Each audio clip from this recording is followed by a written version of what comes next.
Hello everyone, this is Akriti Tiwari, your biology teacher. Welcome you all again on my YouTube channel V Biology. In today's video, I am going to teach class 12, chapter 3, human reproduction. So, let's get started with the very first topic or introduction about humans. So students, what are humans? As we all are aware of it, humans are sexually reproducing animals and they are also called viviparous. Do you aware about the term viviparous? Are you guys aware of the term viviparous? Viviparous are those creatures which do not produce as egg. It means they directly give live births. जो live birds देते हैं, जो young ones को produce करते हैं, जो eggs produce नहीं करते हैं, that particular creatures are called viviparous. तो ह्यूमन सेक्सुअली रिप्रोड्यूसिंग है और विविपैरस है. तो ह्यूमन रिप्रोडक्शन में जितने भी इवेंट्स होते हैं, क्योंकि इट्स अ कॉम्प्लेक्स प्रोसेस, तो इसमें बहुत सारे इवेंट्स, बहुत सारे स्टेप बाय स्टेप प्रोसेस होते हैं.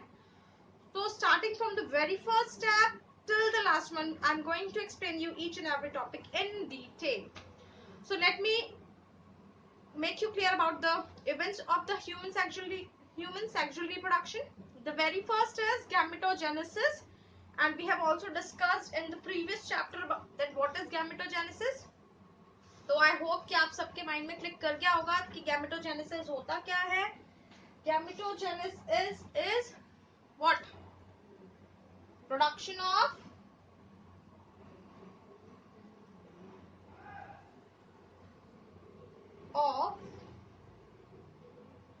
gametes. So production of gametes is gametogenesis. अब दूसरी टर्म यहाँ पर है insemination. आपको पता है insemination क्या होता है? Insemination होता है स्पर्म का फीमेल जेनेटेलिया में ट्रांसफर होना, यानी कि it is the process of transfer of sperms in female body, या फिर आप कह सकते हैं female genitalia, genital area, right? Now the third one is fertilization. Fertilization is fusion of male and female gametes. फिर फीमेल गैमेट और male gamete के fusion के बाद क्या बनता है? टू सेल स्ट्रक्चर बनता है, इसी को हम जाइगोट कहते हैं. उसके बाद ये जब जाइगोट मल्टीपल माइटोटिक डिवीजन करता है तो एक सिस्ट लाइक स्ट्रक्चर बना लेता है, एक कह सकते हैं आप गांठ जैसा स्ट्रक्चर बना लेता है. उसे हम कहते हैं ब्लास्टोसिस्ट, यानी कि फॉर्मेशन ऑफ ब्लास्टोसिस्ट. अब ये जो बना है ब्लास्टोसिस्ट, ये बेसिकली है क्या? ये ऐसा स्ट्रक्चर है जो अर्ली डेवलपमेंट स्टेज में हमें नजर आएगा एम्ब्रियो में. तो blastocyst is the stage in the embryo development, early stage in the embryo development.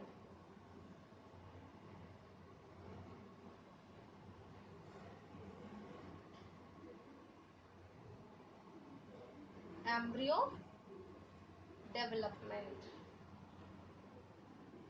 Now students, the next step is implantation. So implantation is adhesion. Adhesion मतलब चिपकना, attachment होना. So adhesion, किसका adhesion? Adhesion of क्या बना है अभी? Blastocyst. So adhesion of blastocyst किससे attach होता है blastocyst? Uterine wall से, to uterine wall. फिर नेक्स्ट स्टेप होता है जेस्टेशन. जेस्टेशन क्या होता है? डेवलपमेंट, है ना? वोम के अंदर जितना भी एम्ब्रियोनिकल डेवलपमेंट होता है बर्थ तक, at the time till the time of birth, उसे जेस्टेशन कहते हैं. तो मैं यहां लिख दे रही हूं development till the time of birth, इस पीरियड को हम जेस्टेशन कहते हैं. Final step is parturition. Parturition is the process of delivery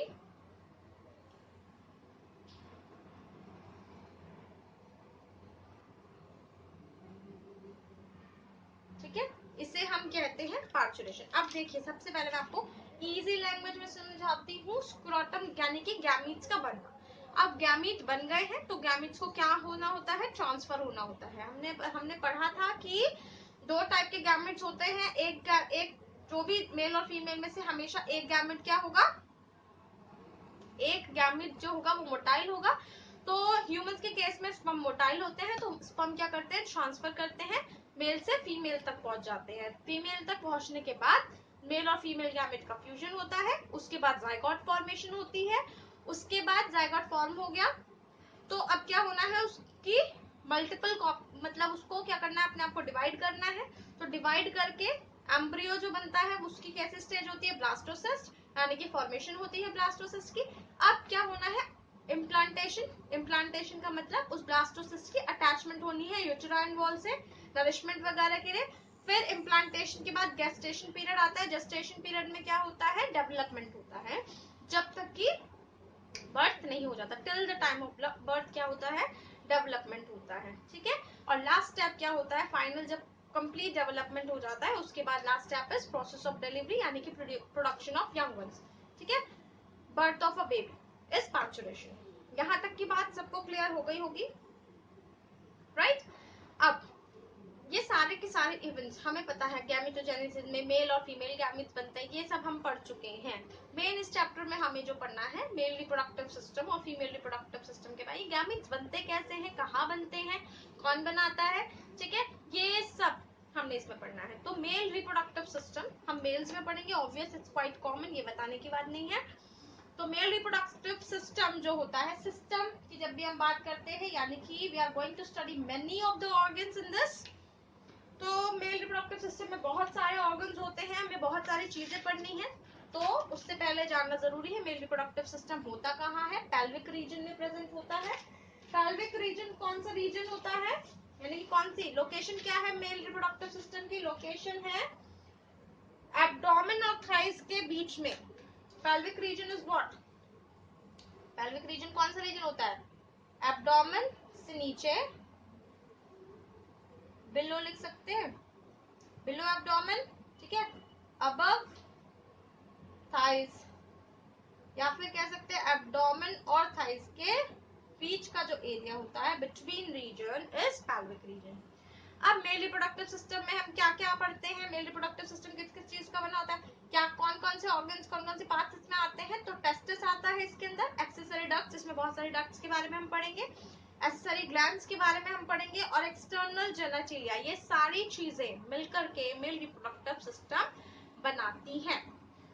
so the very first जो हम डिस्कस करने वाले हैं इज पेयर्ड टेस्टिस। पेयर्ड का मतलब they are present in pair, दो में प्रेजेंट होती है, सिंगल नहीं होती, दो टेस्टिस होती हैं। That is the reason we have, that is why we have written pair. तो सबसे पहले हम पढ़ने वाले हैं टेस्टिस के बारे में। ये टेस्टिस जो होती है बच्चों, ये पेयर्स में प्रेजेंट होती हैं, they are 2 in number, right. कहाँ प्रेजेंट होती है, एब्डोमिनल कैविटी के बाहर, outside the abdominal cavity in a pouch, किसके अंदर इनक्लोज रहती है, हर चीज को क्या चाहिए, प्रोटेक्शन। प्रोटेक्शन भी बहुत डेलिकेट ऑर्गन होता है, इसको प्रोटेक्शन चाहिए होती है। तो एक पाउच जैसे स्ट्रक्चर में, बैग लाइक स्ट्रक्चर में ये बंद होती है, पैक्ड होती है, और वो बैग लाइक स्ट्रक्चर को हम कहते हैं स्क्रोटम, ठीक है। ये जो टेस्टिस होती हैं ओवल इन शेप, शेप में ओवल होती हैं, इनकी शेप क्या होती है, ओवल, 4 to 5 सेंटीमीटर लेंथ में होती हैं, और 2 to 3 सेंटीमीटर इनकी विड्थ होती है। यहाँ पर मैंने बाकी सारे पार्ट्स कुछ भी लेबल नहीं किया है, मैंने आपको सिर्फ दो ही चीजें लेबल की, और जितना भी आज हम टेस्टिस के बारे में अभी पढ़ने वाले हैं सिर्फ उतना ही मैं आपको लेबल करके दिखाऊंगी, so that you will be able to understand and you will not get confused, right? So the very first topic we are going to study is testes. तो इतनी बात हमें समझ में आ गई कि testes are present in pair. तो can you see there are two testes, ये दोनों सेम सेम स्ट्रक्चर नजर आ रहे हैं, तो testes are present in two, यानी कि आर इन पेयर। दूसरी बात जो समझ में आई क्या, कि ये जो है ओवल है शेप में, कैन यू सी ओवल नजर आ रही है, they are oval in shape, ठीक है। लेंथ और विड्थ मैंने आपको इनकी बता दी है। ये इतनी बात आपको इसके फिजिकल स्ट्रक्चर के बारे में पता चल गई। अब हम देखते हैं कि इसके अंदर और बेसिकली हमें क्या क्या पढ़ना है, राइट। तो वैसे तो अगर मैं आपको बुकिश लैंग्वेज में कराऊंगी तो बहुत ज्यादा कॉम्प्लेक्स हो जाएगा एंड आप लोग कंफ्यूज हो जाएंगे। तो मैंने इसको इजी वे में प्रिपेयर किया है यहाँ पर, और मैं आपको ऐसे ही समझाने वाली हूँ। तो देखिए बच्चों, मैं आपको ऐसे बताऊंगी कि आपको याद कैसे रखना है कि किसके अंदर क्या है और किसका फंक्शन क्या क्या है, ठीक है। तो सबसे पहले आप देखिए, ये आपको ओवल शेप की टेस्टिस है, ठीक। लेकिन हम स्टार्ट करेंगे स्क्रोटम से, राइट। तो scrotum is a bag like structure, it is a pouch, right. तो मैं यहाँ पर मान लेती हूँ कि ये एक पाउच है। अगर हम इसको ऐसे देखेंगे तो इसके अंदर ही होगी ना, राइट, ठीक है। तो इसके अंदर हमने बना दिया आपका टेस्टिस। तो ये आउटर वाले पार्ट को हमने क्या कहा, scrotum. This pouch like structure is scrotum. अब ये स्क्रोटम जो है ये आउटसाइड द बॉडी क्यों प्रेजेंट होता है, ये है इंपॉर्टेंट बात, है ना। क्योंकि स्क्रोटम जो है ये आउटसाइड द बॉडी इसलिए प्रेजेंट होता है क्योंकि हमारे जो टेस्टिस है वो मेल रिप्रोडक्टिव ऑर्गन है। यहाँ पर क्या होना है, मेल जर्म सेल्स का प्रोडक्शन होना है। मेल जर्म सेल यानी कि स्पर्म बनने हैं। तो स्पर्म की जो प्रोडक्शन होती है उन्हें जरूरत होती है लो टेम्परेचर की। और हम ये बात जानते हैं कि हमारी बॉडी का टेम्परेचर 37 डिग्री होता है नियरली। तो 37 डिग्री टेम्परेचर जो है वो हाई टेम्परेचर है स्पर्मेटोजेनेसिस के लिए, स्पर्म के बनने के लिए। 37 डिग्री नहीं चाहिए, 37 से 2 से 3 डिग्री कम टेम्परेचर चाहिए। इसी वजह से जो स्क्रोटम होता है वो outside the abdominal cavity present होता है। तो स्क्रोटम का काम आपको समझ में आया, ये टेम्परेचर को कंट्रोल या मेंटेन करता है। 34 टू 35 डिग्री सेल्सियस पर ये मेंटेन करके रखता है और हेल्प कराता है स्पर्मेटोजेनेसिस में। सो हमने कहां से स्टार्ट किया, we have started with scrotum. अब स्क्रोटम के अंदर क्या है, टेस्टिस, राइट। तो ये बाहर वाला स्क्रोटम, स्क्रोटम के अंदर है टेस्टिस। हमें पता चल गया कि ये जो टेस्टिस है ये 2 है नंबर में, ओवल शेप्ड है, ठीक है, ये हमें पता चल गया। अब इस टेस्टिस के अंदर क्या होते हैं, कंपार्टमेंट्स। बच्चों इस टेस्टिस के अंदर क्या होते हैं, कंपार्टमेंट्स होते हैं। अगर मैं इन कंपार्टमेंट्स की बात करूं तो आपको नजर ऐसे आएगा, अगर मैं आपको यहाँ पर ही दिखाती हूँ, देखिए बहुत सारे, राइट। तो there are nearly 250 compartments in the testis. इन 250 कंपार्टमेंट्स को हम टेस्टिकुलर लोब्यूल्स कहते हैं। These compartments are called testicular lobules. They are nearly 250 in number, right. यहाँ तक की बात समझ आई। Scrotum is the outermost covering. It is a pouch-like structure which encloses testis. Testis present in pair outside the abdominal cavity. Have compartments. These compartments of testis are called testicular lobules. They are nearly 215 numbers. Each lobule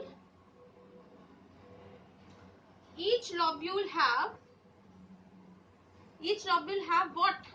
Seminiferous tubule. Her lobule के पास क्या होते हैं, seminiferous tubules. अब मैं आपको दिखाती हूँ seminiferous tubules जो होते हैं वो सुपर कॉइल्ड होते हैं, हाईली कॉइल्ड स्ट्रक्चर्स होते हैं। ये कॉइलिंग स्ट्रक्चर्स आपको नजर आ रहे हैं। These coiled structures present in the testicular lobules are called seminiferous tubules.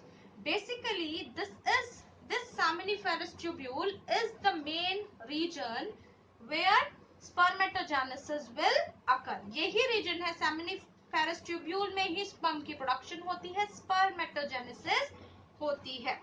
Clear हो गई यहाँ तक की बात, यहाँ तक आपको समझ आया आसानी से, बिल्कुल ठीक है। हमने बाहर से याद किया, इससे हमें लेबल करने में भी आसान होगा, याद भी रहेगा।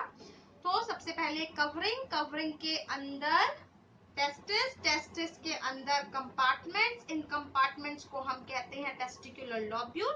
टेस्टिकुलर लॉब्यूल्स के अंदर कॉइल स्ट्रक्चर होते हैं, इन कॉइल स्ट्रक्चर को हम कहते हैं सेमिनिफेरस ट्यूब्यूल।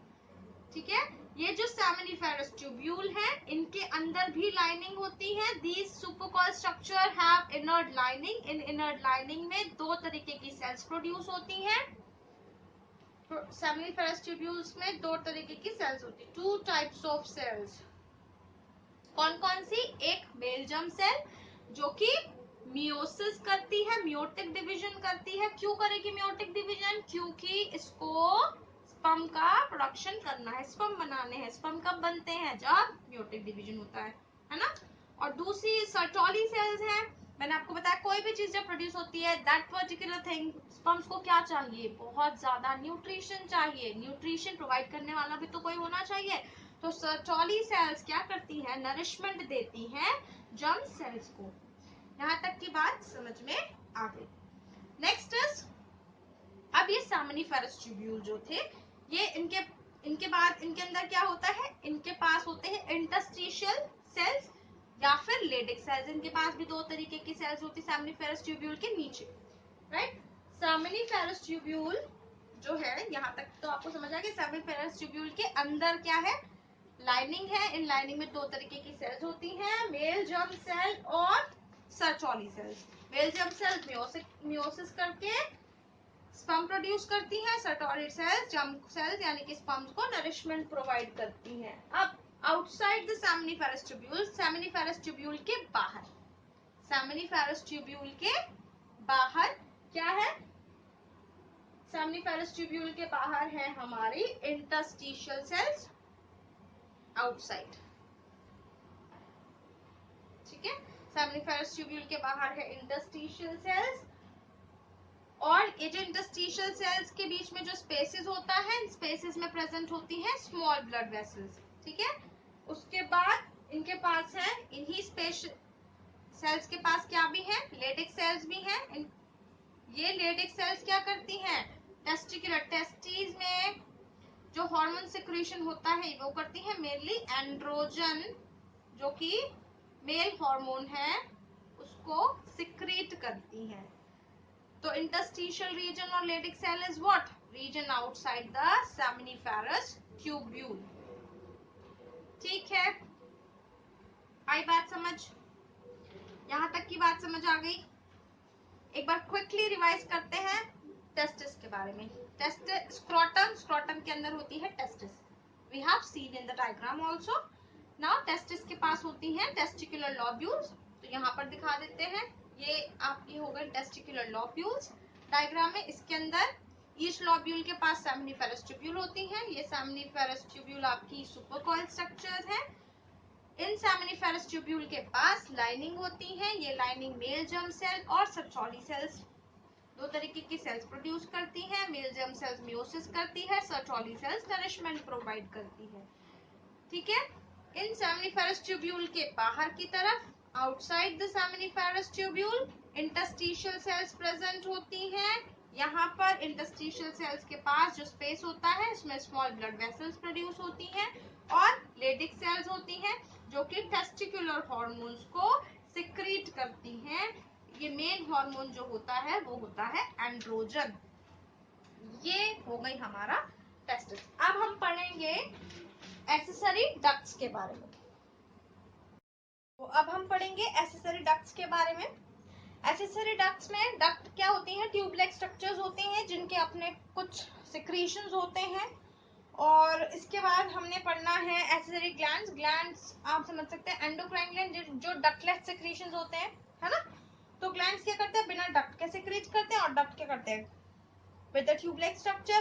तो एक्सेसरी डक्ट्स और एक्सेसरी ग्लैंड्स हम पढ़ेंगे। ठीक है, तो अभी हम एक्सेसरी डक्ट्स की बात करते हैं। तो इसमें आता है हमारा रीड टेस्टिस, वासा एफरेंशिया, वासा डेफरेंस और एपिडायडमिस। ये चारों नाम आपको लर्न करने हैं। कौन कौन से? रीड टेस्टिस, वासा एफरेंशिया, वासा डेफरेंस और एपिडायडमिस। अब बच्चों अगर हम इसको बुकिश लैंग्वेज में पढ़ेंगे तो बहुत कंफ्यूजिंग है, राइट। तो मैंने इसको बिल्कुल, जैसे मैंने आपको भी टेस्टिस पढ़ाया था ना, एक तो इससे आपको सारे नाम याद हो जाएंगे और सारे के सारे फंक्शंस भी याद हो जाएंगे साथ के साथ। तो मैं शुरू कर रही हूँ रीड टेस्टिस से, ठीक है। क्योंकि हमने यहाँ तक पढ़ लिया था कि भाई टेस्टिस होते हैं, टेस्टिस के अंदर सेमिनिफेरस ट्यूब्यूल्स होते हैं, उनके अंदर जो लाइनिंग होती है ना, ठीक। उसके बाद फिर हमने पढ़ लिया था कि हमारे इनके बीच में स्पेसेस, इंटरस्टिशियल स्पेसेस प्रेजेंट होते हैं, वो सेल्स दो तरीके के सेल्स, ये सब हम पढ़ चुके। अभी मैं बात कर रही हूँ रीड टेस्टिस की। तो रीड टेस्टिस वो रीजन होता है जहां से सेमिनिफेरस ट्यूब्यूल्स ओपन होते हैं वासा एफरेंशिया में, ठीक है।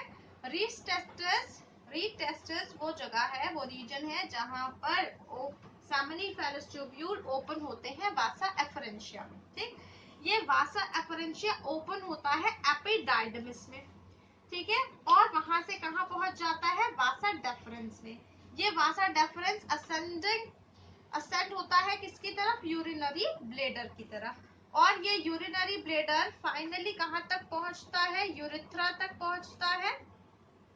और ये यूरिथ्रा जो है वो इजेक्युलेटरी डक्ट है, कुछ इजेक्ट करेगी, निकालेगी, क्या निकालेगी मैं आपको भी सब बताती हूँ। तो सबसे पहले रीड टेस्टिस समझ आया। तो रीड टेस्टिस क्या करती है, अब भाई टेस्टिस में बना क्या, सेमिनिफेरस ट्यूब्यूल में क्या बना था, क्या बना था सेमिनिफेरस ट्यूब्यूल में, स्पर्म्स बने थे, स्पर्मेटोजेनेसिस हुई थी, सही बात है। तो भाई क्या कैरी करेगी, स्पर्म कैरी करेगी। तो रीड टेस्टिस कैरी करती है स्पर्म्स को, और क्योंकि वो स्पर्म्स कहाँ बने हैं, सेमिनिफेरस ट्यूब्यूल में बने हैं, तो सेमिनिफेरस ट्यूब्यूल को ओपन करना है, उनको आगे पहुंचाना है। तो सेमिनिफेरस ट्यूब्यूल ओपन हो, ठीक है, जहां से वो ओपन होगी उस जगह को रीड टेस्टिस कहते हैं, ठीक। और वो ओपन किस में होगी, वासा एफरेंशिया में होगी। यहाँ तक बात समझ आई। तो ये देखो, ये टेस्टिस है, ये रीड टेस्टिस है, ये सेमिनिफेरस ट्यूब्यूल है। तो रीड टेस्टिस क्या कर रही है, ओपन कर रही है सेमिनिफेरस ट्यूब्यूल को। कहां पर ओपन कर रही है, वासा एफरेंशिया में। इसको मैंने यहाँ पर दिखाया, दिस इज टेस्टिस, ये सेमिनिफेरस ट्यूब्यूल्स कंपार्टमेंट्स है, ये आपके हो गए क्या, एपिडाइडमिस बताऊंगी क्या है, यहाँ पर वासा एफरेंशिया। तो ये रीड टेस्टिस जो जगह है, ये क्या कर रही है, ओपन कर रही है सेमिनिफेरस ट्यूब्यूल को वासा एफरेंशिया में, ठीक है। ये बात क्लियर हो गई। अब ये सेमिनिफेरस ट्यूब्यूल वासा एफरेंशिया तक जब पहुंच गए, तो वासा एफरेंशिया के पास क्या आया, वासा एफरेंशिया के पास क्या आया, स्पर्म्स आया। वासा एफरेंशिया किसको ट्रांसफर कर देगी, एपिडाइडमिस को ट्रांसफर कर देगी। यानी कि वासा एफरेंशिया भी क्या कैरी कर रही है, ये भी कैरी कर रही है स्पर्म्स, और ये स्पर्म को फर्दर कहाँ ट्रांसफर करेगी, एपिडाइडमिस में। ये जो एपिडाइडमिस है, ये लॉन्ग कॉइल ट्यूब्स होती हैं, यहाँ लिख देती हूँ, लॉन्ग कॉइल ट्यूब्स होती हैं।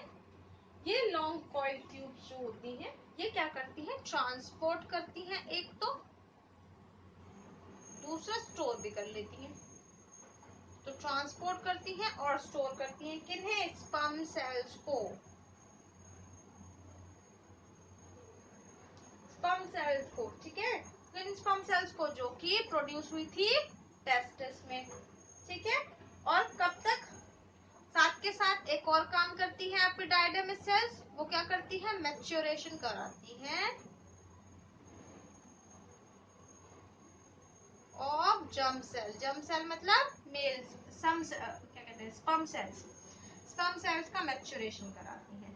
और फाइनली कहाँ तक पहुंचाती है, वासा डेफरेंस में। वासा डेफरेंस क्या है, के ट्यूब लाइक स्ट्रक्चर है ना, जो कि कहाँ तक पहुंच रहा है, यूरिनरी ब्लैडर तक पहुंच रहा है। ये यूरिनरी ब्लैडर यूरिथ्रा में जाकर के ओपन हो जाता है। अभी क्लियरली डायग्राम में एक बार और समझाऊंगी, ठीक है। तो ये कहाँ तक लेकर के गए, वासा डेफरेंस में। अब ये वासा डेफरेंस क्या कर रहा है, मैच्योर स्पर्म को कैरी कर रहा है। व्हाट वासा डेफरेंस क्या कर रहा है, vasa deferens is carrying mature sperm. अब जो स्पर्म मैच्योर हो गए, उनको कैरी कौन कर रहा है, वासा डेफरेंस कर रहा है। और कहां तक पहुंचा रहा है, ये पहुंचा रहा है इजेक्युलेटरी डक्ट तक। ये इजेक्युलेटरी डक्ट क्या है, यूरिनरी ब्लैडर। यूरिनरी ब्लैडर के पास क्या है, इजेक्युलेटरी डक्ट उस इजैक्यूलेटरी डक्ट को क्या कहते हैं?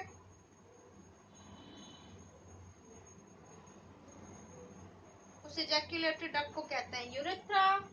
ये यूरेथ्रा के पास क्या होता है? यूरेथ्रा क्या करता है? सिक्रीट करता है। क्या सिक्रीट करता है? सीमेन। ये सीमेन क्या है? सीमेन इज अ फ्लूइड जिसके पास स्पर्म्स है।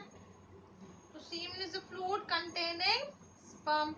किससे रिलीज होता है? यूरेथ्रा से। यूरेथ्रा से और क्या रिलीज होता है? यूरिन। तो यूरेथ्रा के दो फंक्शन यहाँ पर हमें पता चले। शुरू से बात करते हैं। अभी हमने जो पहले पढ़ा वो पढ़ा मेल रिप्रोडक्टिव सिस्टम।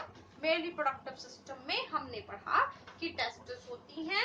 ये टेस्टिस जो होती हैं इनके पास, ये जो टेस्टिस होती हैं इनके पास क्या है? इनके पास हैं बहुत सारे कंपार्टमेंट्स। उन कंपार्टमेंट्स को हम टेस्टिकुलर लॉब्यूल कहते हैं। इन टेस्टिकुलर लॉब्यूल्स के पास कॉइल स्ट्रक्चर है। उन कॉइल स्ट्रक्चर को हम सेमिनिफेरस ट्यूब्यूल कहते हैं। ठीक है, अब यहीं से शुरू करती हूँ।